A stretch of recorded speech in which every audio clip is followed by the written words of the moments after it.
નમસ્કાર ખેડૂત મિત્રો, તમારું સ્વાગત છે આપણી પોતાની ચેનલમાં। આજના વિડીયોમાં આપણે જાણીશું કપાસના પાક વિશે સંપૂર્ણ વૈજ્ઞાનિક માહિતી, જેમ કે જમીન અને હવામાન, શ્રેષ્ઠ જાતો, વાવણી સમય, ખાતર વ્યવસ્થાપન, સિંચાઈ પદ્ધતિ, ટોપિંગ અને વૃદ્ધિ નિયંત્રણ, મુખ્ય જીવાતો અને રોગ, વૈજ્ઞાનિક જીવાત નિયંત્રણ, વધુ ઉત્પાદન માટે ખાસ ટિપ્સ। તો વિડીયો અંત સુધી જરૂર જોતા રહેજો। સૌથી પહેલાં આપણે વાત કરીએ કપાસનું મહત્ત્વ શું હોય। ભારતમાં કપાસને સફેદ સોનું કહેવામાં આવે છે। કપાસ ટેક્સટાઇલ ઉપયોગનો મુખ્ય આધાર છે, એટલે કે રૂ। ગુજરાત ભારતનું સૌથી મોટું કપાસ ઉત્પાદન કરતું રાજ્ય છે। સાચી વૈજ્ઞાનિક પદ્ધતિ અપનાવવાથી ખેડૂત ભાઈઓનું વધુ ઉત્પાદન અને વધુ નફો મેળવી શકે છે। હવે વાત કરીએ હવામાન અને જમીન વિશે। કપાસ માટે ગરમ અને શુષ્ક હવામાન ઉત્તમ ગણાય છે। તાપમાન તો 20 સેલ્સિયસથી 35 સેલ્સિયસ વચ્ચે હોવું જોઈએ। વરસાદ 500થી 900 મીમી। જમીન કાળી જમીન, સારા નિકાસવાળી જમીન હોવી જોઈએ। પીએચ 6થી 8 પીએચ હોવું જોઈએ। જમીનમાં પાણી ભરાઈ રહે તો મૂળ સડી જવાની શક્યતા રહે છે। હવે વાત કરીએ સુધારેલી જાતો। ખેડૂત મિત્રો, વિસ્તાર પ્રમાણે જાત પસંદ કરવી ખૂબ જ જરૂરી છે। ગુજરાતમાં લોકપ્રિય જાતો બીટી કોટન, બીજી hybrid, HD 123, RCH hybrid, certified અને ગુણવત્તાવાળું બીજ જ વાપરવું જોઈએ। હવે વાત કરીએ વાવણીનો સમય અને અંતર કેટલું રાખવું જોઈએ। વાવણીનો સમય જૂનથી જુલાઈ રાખવો અને અંતર લાઇનથી લાઇન 4 ફૂટ અને છોડથી છોડ 2 ફૂટ રાખવું જોઈએ। ડ્રીપ સિંચાઈ સાથે વાવેતર કરવાથી પણ પાણી અને ખાતરની બચત થાય છે। હવે વાત કરીએ સિંચાઈની વ્યવસ્થાપન વિશે। તો શરૂઆતમાં ઓછું પાણી આપવું। ફૂલ અને ટોપલા બેસવાના સમયે પાણીની ખાસ જરૂર પડે છે। વધારે પાણી આપવાથી છોડમાં વધુ વૃદ્ધિ થાય, જીવાતનો પ્રકોપ વધે, ટોપલા ઓછા આવે, તેથી સંતુલિત સિંચાઈ જરૂરી છે। હવે આપણે વાત કરીએ ખાતર વ્યવસ્થાપન વિશે। માટી પરીક્ષણ પ્રમાણે ખાતર આપવું સૌથી સારું ગણવામાં આવે છે। સામાન્ય ભલામણો કે નાઇટ્રોજન, ફોસ્ફરસ, પોટાશ, NPK 120, 60 સાથે જૈવિક ખાતર, હ્યુમિક એસિડ, માઇક્રોન્યુટ્રન્ટ ઉપયોગી રહે છે। હવે વાત કરીએ ટોપિંગ અને વૃદ્ધિ નિયંત્રણ। કપાસમાં ટોપિંગ કરવાથી સાઇડ બ્રાન્ચ વધે, વધુ ટોપલા બેસે, છોડ નિયંત્રણ રહે। 60થી 70 દિવસ પછી ટોપિંગ કરવું જરૂરી છે। જરૂર મુજબ ગ્રોથ રેગ્યુલેટરનો ઉપયોગ કરી શકાય છે। હવે વાત કરીએ મુખ્ય જીવાતો। 1. ગુલાબી ઈયળ।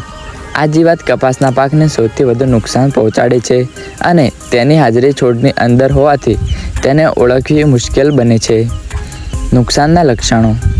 શરૂઆતમાં ઈયળ ફૂલની ફળીઓમાં દાખલ થાય છે, જેથી ફૂલ બરાબર ખીલતા નથી અને ગુલાબ જેવા આકારના એટલે કે રોઝેટ ફ્લાવર થઈ જાય છે। ત્યારબાદ ઈયળ જીંડવામાં પ્રવેશીને અંદરના કપાસિયા બીજ ખાઈ જાય છે। જીંડવા અધૂરા ખીલે છે, રૂની ગુણવત્તા બગડે છે અને કપાસ કાળો પડી જાય છે, જેનાથી ઉત્પાદનમાં મોટો ઘટાડો થાય છે। હવે નિયંત્રણના ઉપાયો। Pheromone trap. ખેતરમાં એકર દીઠ 5થી 8 ફેરોમેન ટ્રેપ એટલે કે નર પતંગિયાઓને આકર્ષિતના સાધનો ગોઠવો। આનાથી જીવાતની સંખ્યાની ખબર પડે છે અને નર પતંગિયા પકડવાથી તેનો વંશ વેલો અટકે છે। હવે વાત કરીએ સમયસર તોડણી। કપાસ પાકી ગયા પછી જીંડવાની તોડણી સમયસર કરી લેવી જોઈએ, જેથી જીવાતને લાંબો સમય ખોરાક ન મળે। હવે વાત કરીએ સંક્રમિત ભાગોના નાશ।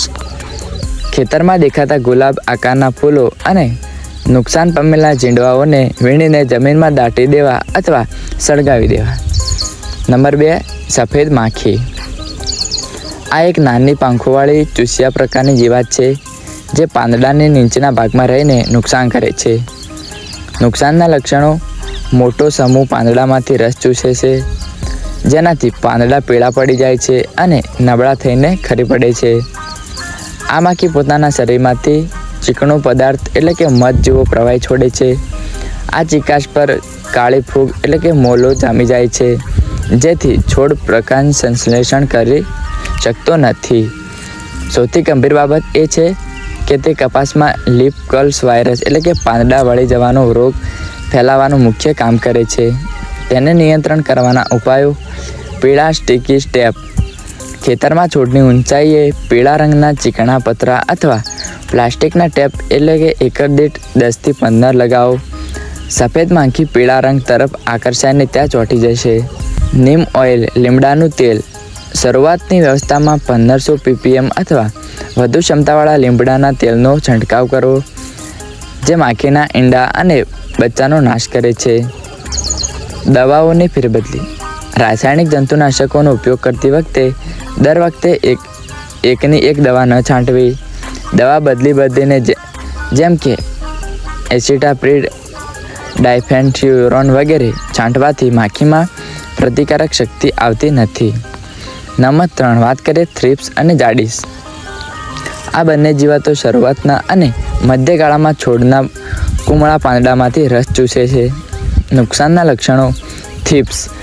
પાંદડાની નીચે રસ ચૂસવાને કારણે પાંદડા ઉપરથી તરફ વળી જાય છે, એટલે કે હોડી જેવા આકારમાં બને છે અને પાંદડાની નીચેનો ભાગ ચમકતો અથવા રૂપેરી બદામી રંગનો દેખાય છે. જાસીડ. લીલા તડતડિયા. તેના કારણે પાંદડાની કિનારીઓ નીચેની તરફ વળી જાય છે. પાંદડા પહેલાં પીળા અને પછી કિનારીઓ પરથી લાલ થઈને સુકાવા લાગે છે, જેને હોપર બર્ન કહેવાય છે. આ બંનેના કારણે છોડનો વિકાસ એટલે કે વૃદ્ધિ બિલકુલ અટકી જાય છે. હવે નિયંત્રણના ઉપાયો: સંતુલિત ખાતર. નાઇટ્રોજનયુક્ત ખાતરો જેમ કે યુરિયાનો અતિરેક ન કરવો, કારણ કે તેનાથી પાન વધુ કુમળા બને છે અને જીવાતો વધુ આકર્ષાય છે.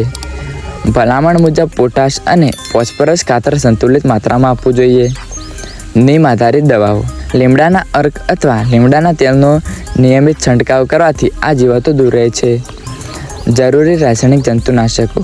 જો જીવાત આર્થિક નુકસાનની સપાટી એટલે કે ETL વટાવી જાય તો જ ભલામણ કરેલ પ્રણાલીગત જંતુનાશકો જેમ કે ઇમિડાક્લોપ્રિડ અથવા થાઇમેકોગ્રામનો યોગ્ય પ્રમાણમાં છંટકાવ કરવો જોઈએ. આ સંકલિત કીટક વ્યવસ્થાપન IPM અપનાવવાને ખર્ચ ઘટશે અને કપાસનું ઉત્પાદન સારું મળશે. હવે વાત કરીએ કપાસમાં મુખ્ય રોગો. Bacterial blight. લક્ષણ: પાંદડા પર કાળા ડાઘ પડે છે. તેનું નિયંત્રણ કરવા માટે રોગપ્રતિકારક જાત, બીજ ઉપચાર, કોપર આધારિત ફૂગનાશક વાપરવું જોઈએ. હવે વાત કરીએ વૈજ્ઞાનિક IPM પદ્ધતિ શું છે. IPM એટલે ઇન્ટિગ્રેટેડ પેસ્ટ મેનેજમેન્ટ. આ પદ્ધતિમાં જીવાત મોનિટરિંગ, ટ્રેપ, જૈવિક નિયંત્રણ, જરૂર મુજબ દવા ઉપયોગ થાય છે. આથી ખર્ચ ઓછો અને ઉત્પાદન વધુ મળે છે. હવે વાત કરીએ વધુ ઉત્પાદન માટે ટિપ્સ. સમયસર વાવણી કરવી, યોગ્ય અંતર રાખવું, માટી પરીક્ષણ કરાવવું, ડ્રીપ સિંચાઈ, જીવાતનું નિયમિત નિરીક્ષણ કરવું જોઈએ, સંતુલિત ખાતર આપવું જોઈએ, સમયસર તોડણી પણ કરવી જોઈએ. આથી તમારું ઉત્પાદન ડબલ થઈ શકે છે. ખેડૂત મિત્રો, જો તમે વૈજ્ઞાનિક પદ્ધતિથી કપાસની ખેતી કરશો તો ચોક્કસ વધુ ઉત્પાદન અને વધુ નફો મેળવી શકશો. વિડીયો ગમે હોય તો લાઈક કરો, શેર કરો અને ચેનલ સબસ્ક્રાઈબ કરવાનું ભૂલશો નહીં. ધન્યવાદ.